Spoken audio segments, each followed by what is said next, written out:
Right now we're in Miramar's Anson Park, but in approximately 5 minutes we'll be making our way down to the Miramar Town Center. Keep in mind that this is where the city's police department is headquartered.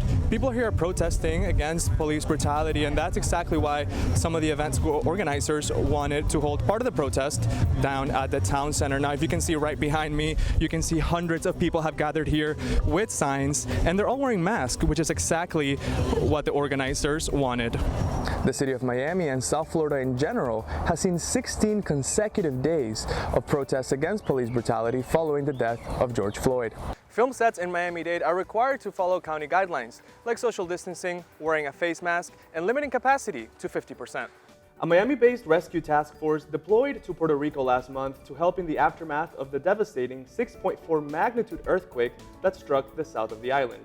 Andrea Gonzalez tells us what they encountered in Puerto Rico. Hurricane Dorian is causing winds of up to 185 miles per hour, and it's moving west towards the Florida Peninsula at 7 miles per hour. All right, South Florida, as you're getting ready to go back to the beach, here's what you need to know. The new normal beach rules include no groups of more than 10, and you must always have a mask ready in case authorities ask you for one. Authorities are saying that a wet mask is not effective.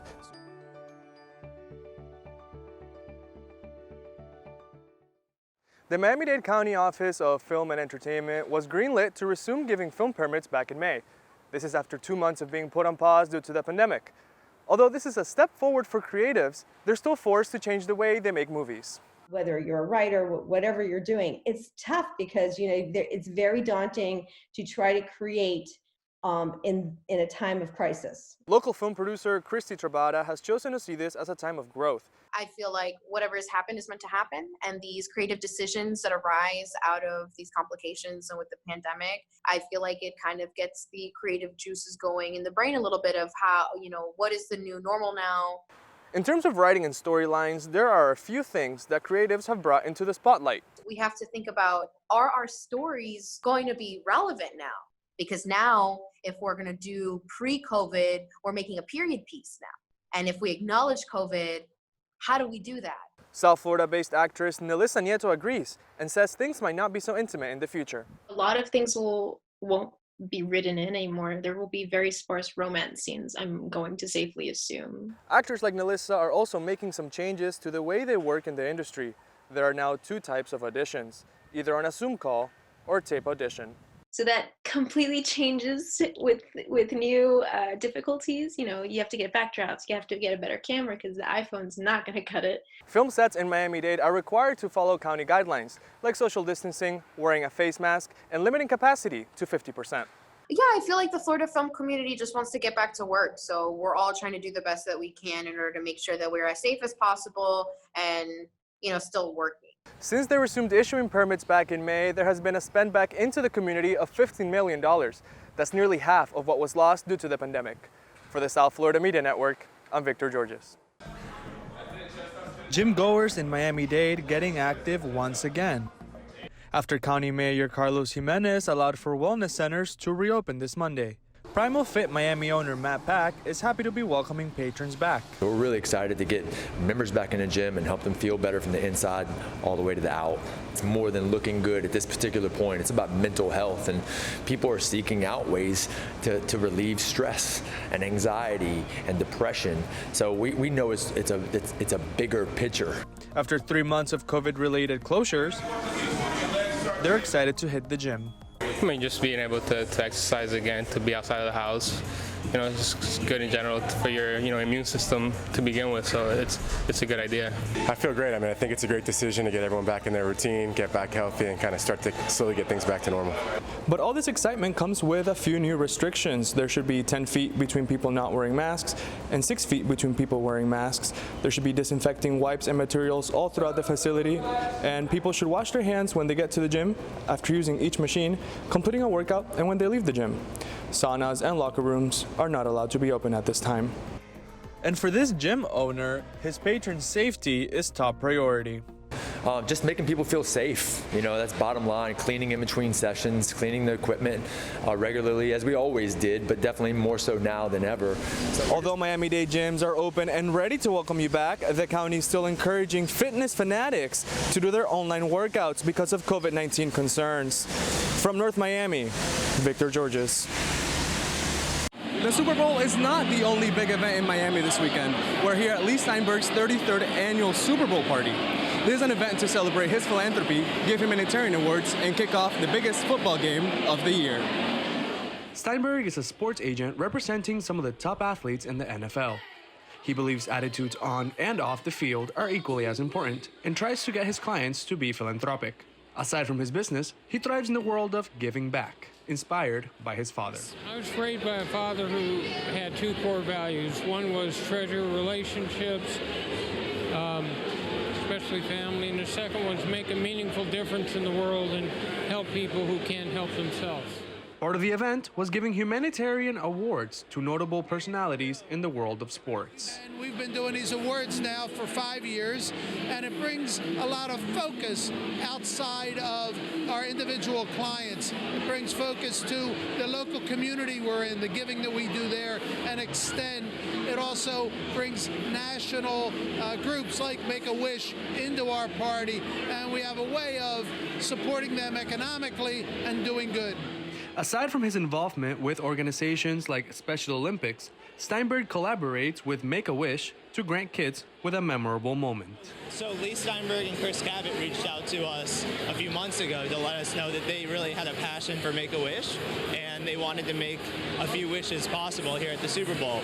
And we have a long list of kids who are waiting to go to the Super Bowl for their wish.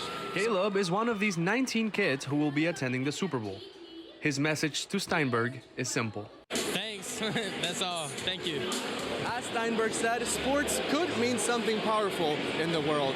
Through endless partnerships, his entertainment and sports empire will sure accomplish that. From Wynwood, Victor Jorges. The coronavirus is affecting more than just people's health. Culturally, people are scared. Economically, the world is scarce. One of the reasons why is because the virus is unlike anything experts have ever seen before. We haven't seen this virus before. It's called a novel coronavirus. Suddenly it's everywhere. Everybody's talking about it. And I can understand why, because it's affected commerce. You know, people are told to stay home. They can't go to work, and so we can't get the supplies that we usually rely on. Although this is a never-before-seen virus, it is not the first time that the stock market and the U.S. economy suffered this severely. A big red flag to economists, the Federal Reserve cutting their rate 0.5%, something that happened in 2008. And so the market is thinking we're going to have a recession. Combine that with the CDC telling people to wash their hands for at least 20 seconds. That's a good thing, but if you go into the stores looking for a hand cleaner, you won't find it.